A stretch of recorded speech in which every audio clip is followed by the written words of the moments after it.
And we're back again this week, cats, the Balls from Ellwood show. And as you know, if you know Balls, you know this guest and how much I love him. And I've looked up to him my whole life. He is a big, how can I put it? Inspiration to Balls. I've loved his comedy, and I've loved him since I was wee-high to a June bug. You may know him as Harland Williams. Harland, say hi to the audience there, buddy. How are you, Balls? Hello, everybody. Good to be here, finally. And we're going to do something super duper awesome today. Harland, as you know, I'm not sure if you do know, is a horror fan, just like we are. So we're going to do a series of horror-related questions, and hopefully you cats enjoy this. So here we go. Hello. Hello. At what age, Harland, did you develop a fondness of horror films?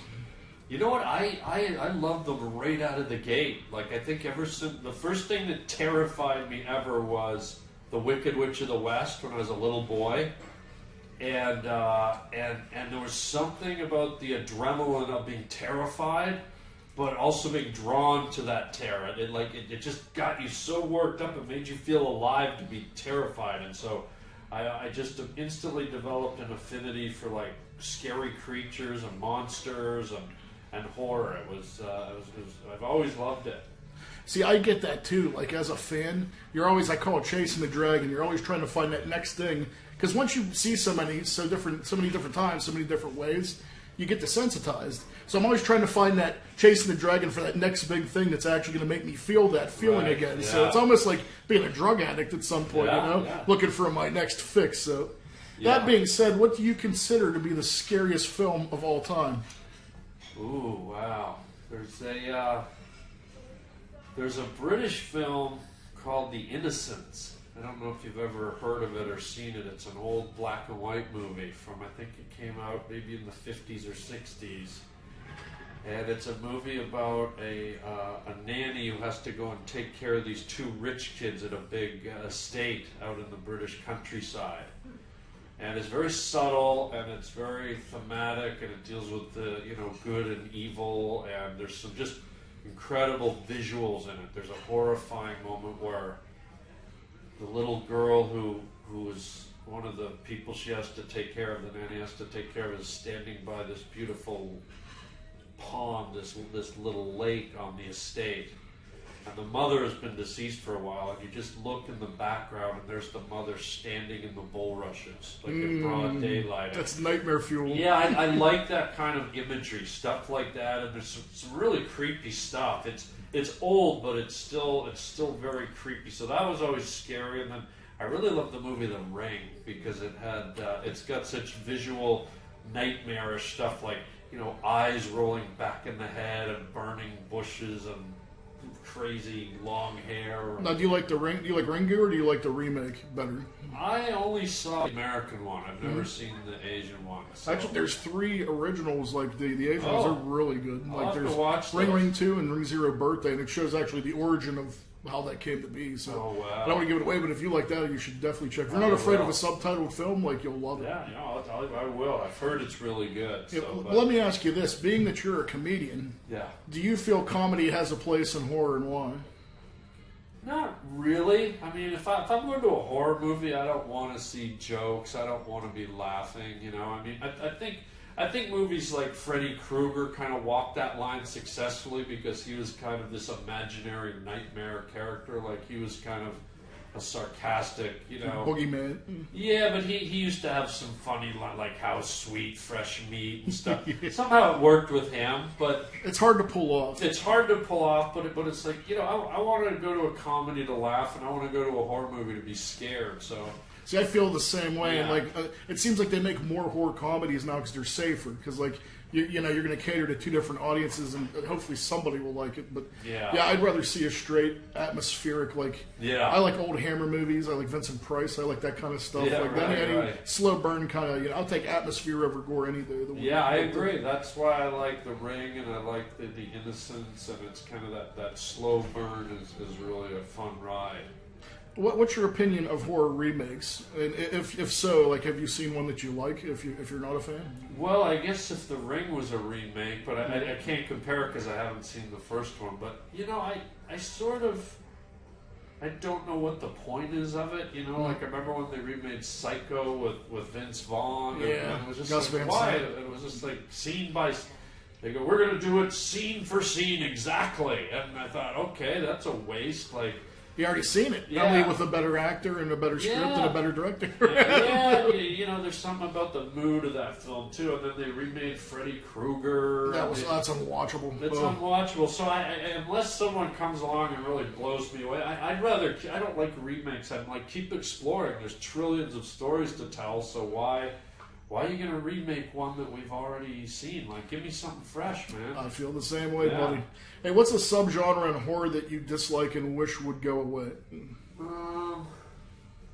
I don't know. I think there's a lot of the movies kind of like The Conjuring. Like, there's one too many of those, you know? And then I'm getting really sick of that thing where someone's laying on the floor, crawling with their hands, and then they get pulled backwards down a that's the dark biggest hallway. How many times can you do that? Everyone's doing it. And then there's also that one where someone's walking, appears out of a closet, and they take 2 steps, and then all of a sudden they cut out the next 9 steps, and the creature's right in your face. They smash cut it. It's like I like those when you first see them, but now it's like by the numbers. You know it's coming. Yeah, you're just waiting for it. They're starting to plagiarize each other, and it's kind of like a recipe book bullshit. I love asking everybody this because I love hearing people's response. Can you name to me some of the worst horror films you've ever seen?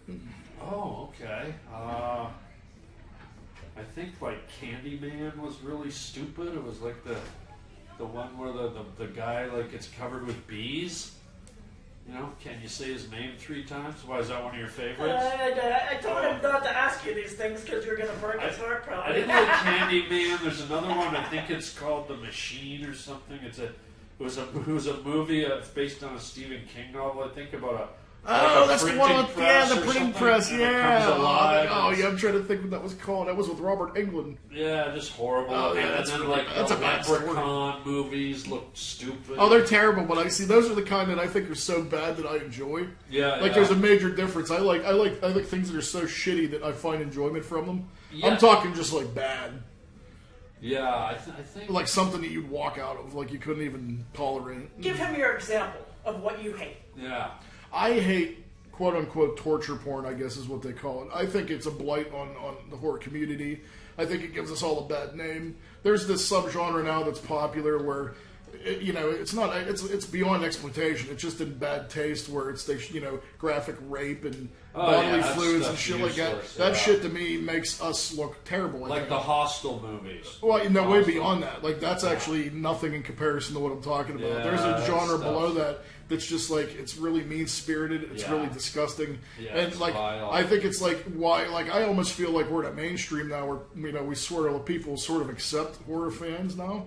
And like, I think that shit kind of makes, like back in the day where people would see you have a horror movie shirt on, they look at you like you're a piece of crap, but that's the kind of stuff I think it's really ill-natured and really. I agree. I see some of those movies and I'm watching them and I'm thinking, I'm not watching a movie, I'm watching some guy's fantasy. Yeah, it's like, that's what I'm saying. I'm like, some psycho's going to see this fantasy where he wants to butcher women and he found money to make a movie. Exactly. Yeah. I feel this the same isn't a way. movie. This actually happened. This is what's good in my mind and what I'm working my way up to do. I agree with you. Yeah. Man. That stuff's trashy. I don't like it. Harlan. Yeah, that's me. What was you afraid of most when you were a child? What was I afraid of? Yeah, what scared you? God, I think I used to think there was something in my closet when I was a kid. Under my bed, I used to think there was something behind the furnace in our house, down in the basement. I think it was more what wasn't there that scared me. Like the things I would imagine were there was what scared me. Well, that leads me to my next question. Do you feel you've ever had a supernatural experience? Yeah, I have. Yeah. Can you elaborate?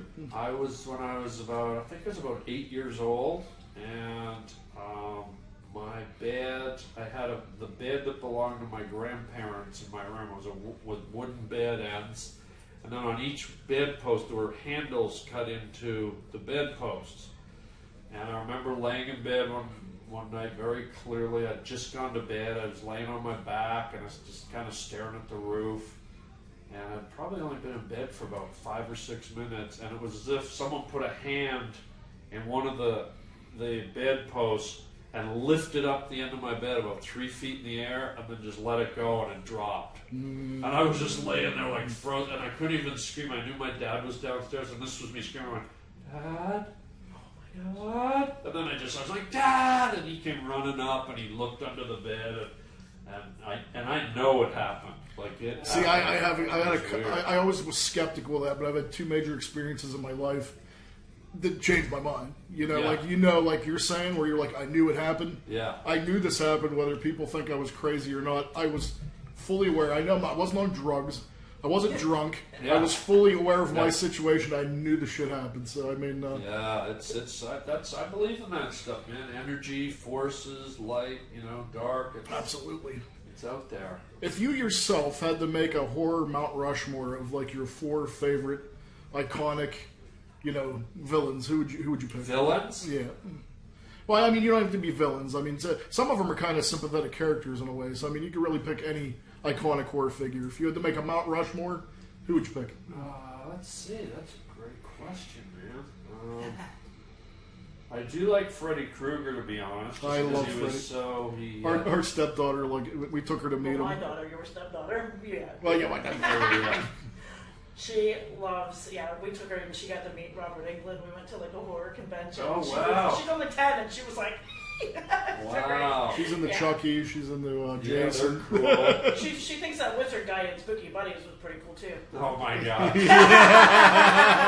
Horrifying. The acting, maybe. I didn't like the movies, but I thought the characters from Hellraiser were very creepy and scary, like with the chattering teeth and those characters. They always had great lines too. I have to say that I met that dude, and I've always looked up to him. I loved him growing up, and he was kind of a real miserable dude. Oh, really? Well, as long as you like him in the movies. And then one of my favorites that just happened unexpectedly, and I think it's because the creature is so ambiguous, you don't know what it is and what it's capable of.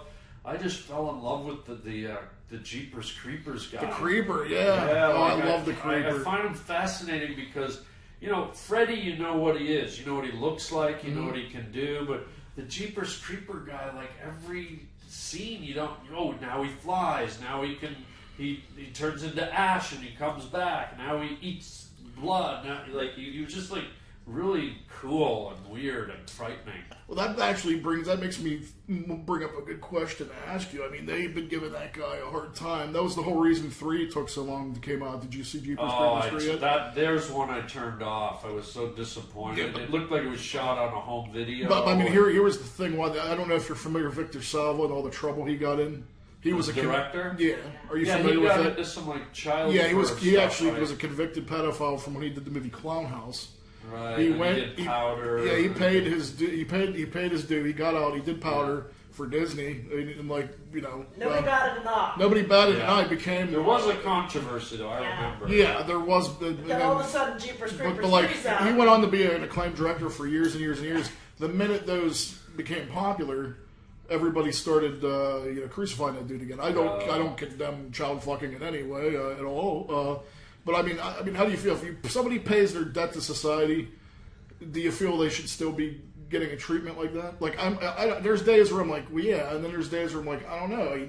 He did like 10 years, I think. Well, it's just kind of odd that he was punished, then he came out and did all these movies, and now they're re-punishing him. So I don't know. The whole thing's strange. If you do anything to a kid, I don't know if you should ever be like unpunished because that's a kid, but.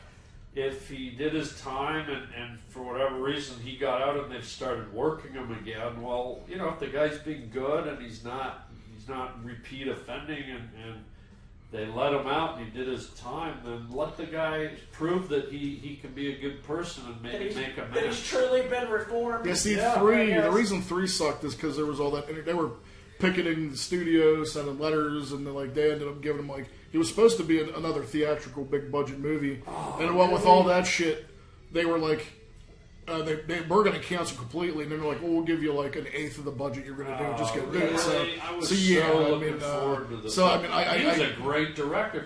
If you look at those two movies, like just on the direct, even if you don't like the story and he's a good director. Yeah, man. visually, the I thought he had a lot of. I know that's what I'm saying. Like, really. So I'm torn. Maybe if the movies weren't, the first two weren't so good, I wouldn't have this conversation with you right now. I'd be like, fuck it, who cares? But I wish that if he's already done it, let him keep going. But one of my favorite scenes, just to go back a little bit, is that opening scene in Jeepers Creepers 2 when the boy's running through the cornfield and the scarecrow comes to life. Yeah, when he's up on the post, you just see his head go like that. Oh yeah, dude, any scarecrow like.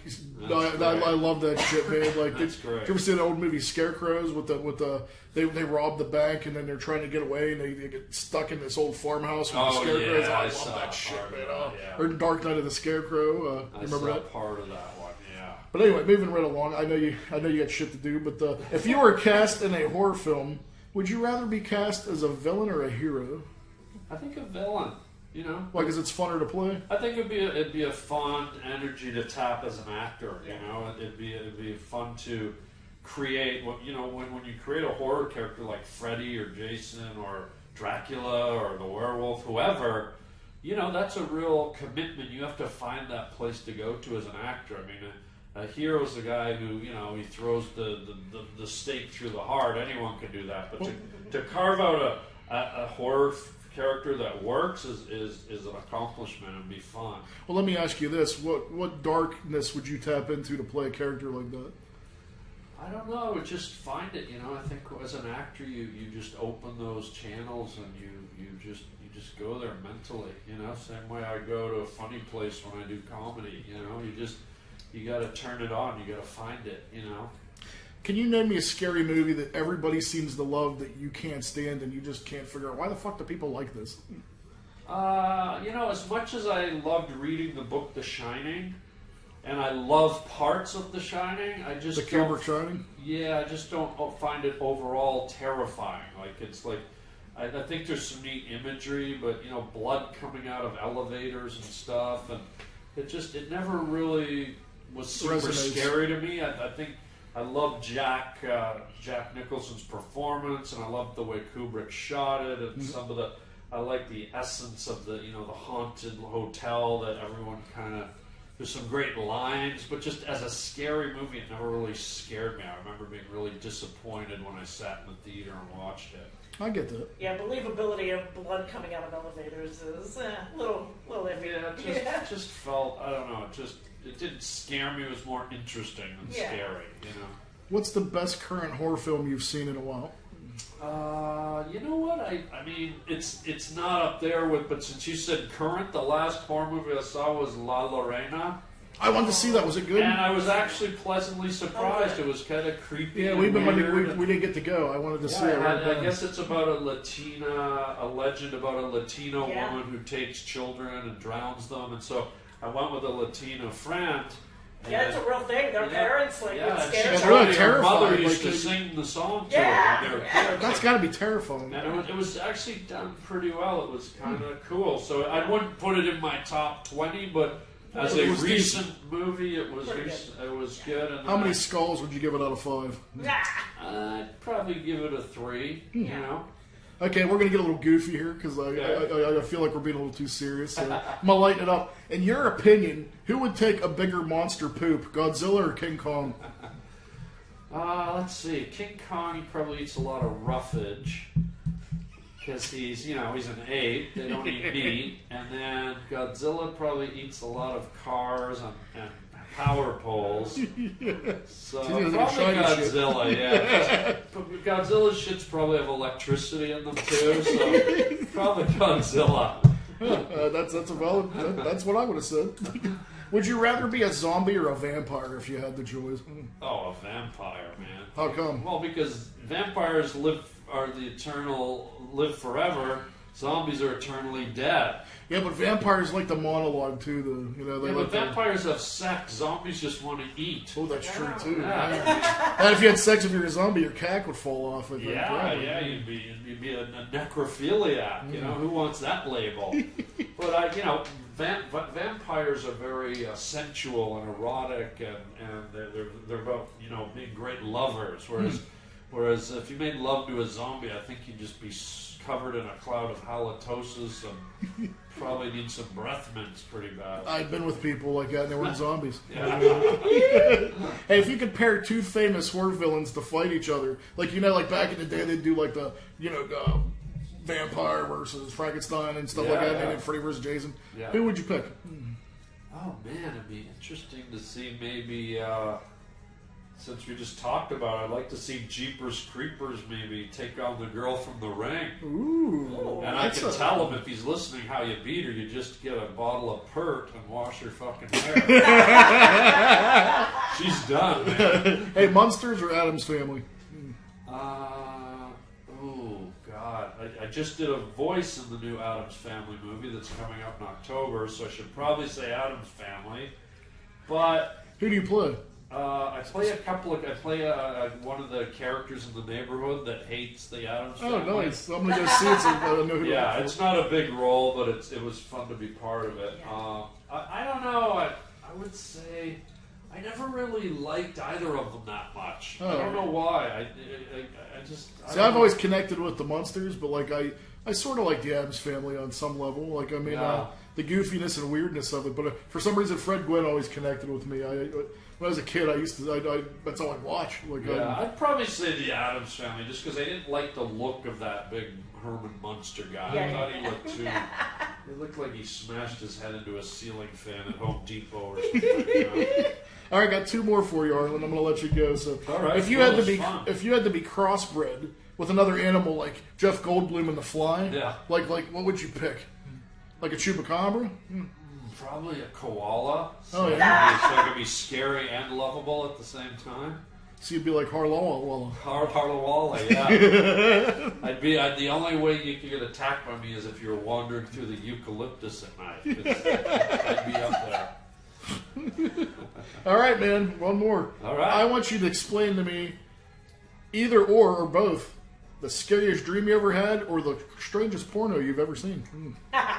Oddly enough, one of the scariest dreams I've had, which is reoccurring, it's a very odd one, but it terrifies me. And I'm at an intersection, a busy intersection, with lights on every corner, and I'm standing there, and there's a black poodle, and I start walking across, and the poodle gets in front of me and gets up on 2 feet, and halfway across the intersection, he rolls his eye backwards and looks at me, like kind of, how when a raging bull, like you see them roll their eye, or a horse, like he kind of rolls his eye so you can see all the white, but he just kind of looks back at me with that eye, and like it's just like, I don't know why, but I wake up like terrified. It's just a weird image. Wow. Yeah. See, I ever have like stupid ones, like they're either horrifying, or I had a dream where we were sitting there eating black beans one day. Like, it's never in the middle. So, would you like to tackle the porno one, or are we done? No, I don't even know what porno is. Oh, he doesn't know that. Well, there you have it, folks. I want to thank my guest, Harland Williams. He's always been an idol of mine. And thank you so much, buddy. Thank you for being a guest on the Balls from Ellwood show. You have made this show completely special, like the Special Olympics, sir. Thank you so much. Thanks, so I love you, buddy. Blow it up. Thank you. Peace and love. Peace and love, sir. Peace and love. Thank you.